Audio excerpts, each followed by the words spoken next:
Madam Mayor, we have heard from many of the survivors this evening how dignified they have been and clear in what they think happened here.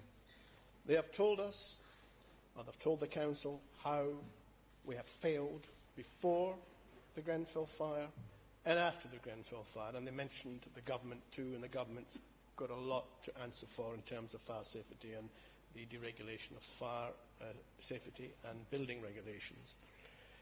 And they have said that they want us to do. They've told us the things they want us to do. I think they said enough of speeches and enough of political point scoring. They want us to do what the Council should have done but didn't do since the fire. Now, I went to the fire in the early morning after it started. And I, along with everyone else who was there, saw and heard things, terrible things that we should never see or hear. But of course, I didn't think that I had a right as an elected representative to acknowledge that. My job was not to do that. On that morning, I think the new MP for Kensington was there.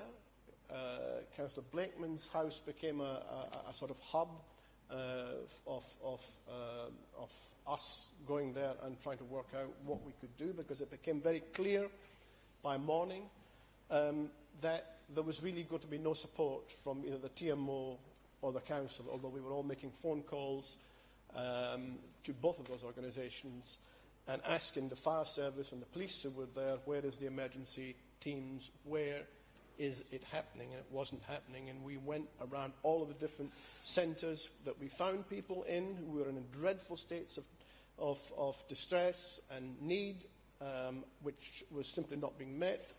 And the food and the community resource started to pour in. Without that, they would have had no food, no water.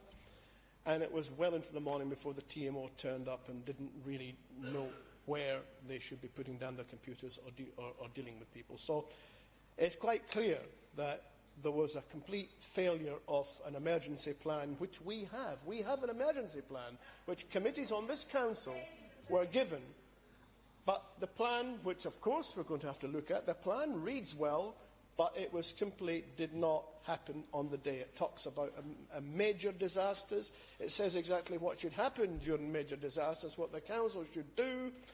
But of course, because the Council, as somebody already said, was so hollowed out in by and tri-borough reviews, downsizing, offices spread across not only 3 boroughs but across London, there was nobody there to actually take the helm of that support. And of course, nobody pressed the button for the London Gold Command, which of course is why Nicholas Holgate, your predecessor, Mr. Kirk, had to go. And I said to him, why did you not do it? After he resigned, I said, why didn't you do it? There were people out there lying in all kinds of states of need. You didn't do it. And we, obviously, you must have realised, as we did, that we couldn't cope. It wasn't working. And he said, well, I should have. I think they just were not aware. I don't understand why they didn't. So that has crashed the trust completely of the community in North Kensington, which now has built its own infrastructure, its own centres, its own relief organisations, its own leadership, and you have heard what they have said with regard to the petition, with regard to the redevelopments, etc. Those developments, they have been saying for years, and we have been saying for years, those developments would have and were socially cleansing those people. This is national policy as well as local policy. And it's true that we heard, but we did not listen. And that's what has happened all the way along the line. We have taken the view in the majority party, I believe, I've seen it, I've been on the council for 26 years, that if you get elected, you can enforce your policies across the whole of the borough, including North Kensington, and anyone that opposes those policies or has a view about them, never mind that you didn't sit down in the first place and say, how should we do this? They are seen as oppositionists, and then those oppositionists have to be managed. So anything they've got to say about Grenfell Tower is completely lost because they are oppositionists. They are the enemy.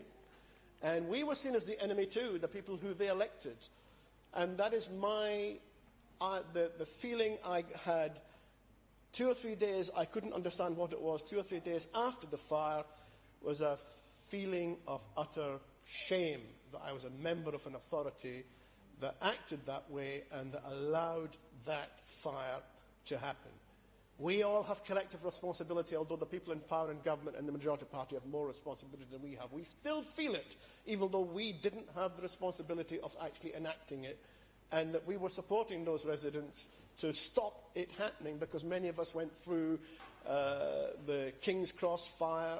We went through other things. We tried to stop Boris Johnson cutting 45 million off the fire service and all of 600 firefighters and so on, 600 staff here at the council. We still feel in some way that we were all to blame, we all failed, and after 26 years as a councillor, that's what I feel, and I feel anger as well, and I feel the bereavement of those people. Abdusalam Sabir, who was my friend from the Tower for 25 years, who died. Every night I go to sleep, I see his face.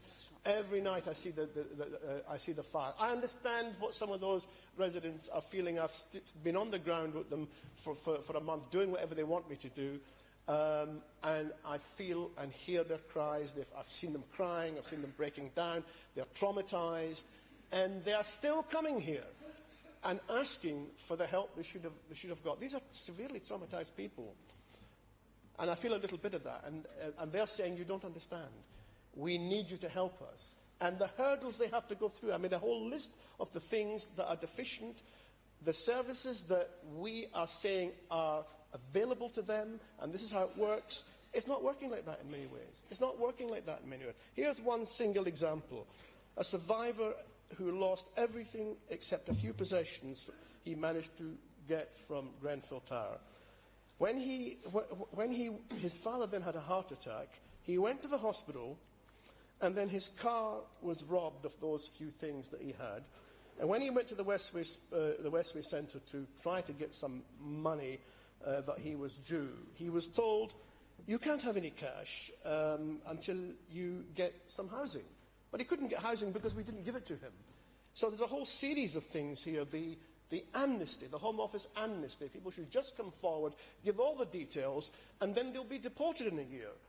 And, you know, this is to do with the government's policies of UKIP and all the rest of it, but these people are suffering because of that. They're lying. They are, as the MP said, lying about in cars, hiding on people's sofas. They are there, and they can't dare come forward. Not only would they be in the frame, but the Home Office would be looking at their friends to see if any of them are in the frame. It's completely inhumane. And I made a long, long list. I've spent 4 weeks talking to the various people in all the different centres, going to the Justice for Grenfell meetings, going to all sorts of other meetings, collecting all this stuff, trying to feed it back in. You know, what they are saying is, A, we're not offering the support, and where the support is being offered, in too many cases, there are too many catch-22s in the system, and they can't get what we are supposed to be delivering. They just want us to do their job. And as they said at that meeting, I think 2 weeks ago, they said, Councillor Campbell, we don't want nothing from you. We just want you in the council to do your job and deliver for us, the survivors, who are in states of trauma. We have nothing. We don't have any houses. We don't have any money. We don't feel much hope. We are in every state of trauma and distress. But you are still making us work to get what we should have. Key workers, for example. People are given key workers, but in too many cases they have to chase up the key workers 10, 20 times in calls. And in one case, a person phoned the key worker who said, I can't deal with you because I'm going on leave tomorrow. I mean, hello, you know, that is simply not connecting with those people. And there's a lot of those cases, and that's what they're talking about. Okay, Councillor Mason, you've run over time. Job. And, you know, the council and even the Grenfell response team and the government are still not doing our job.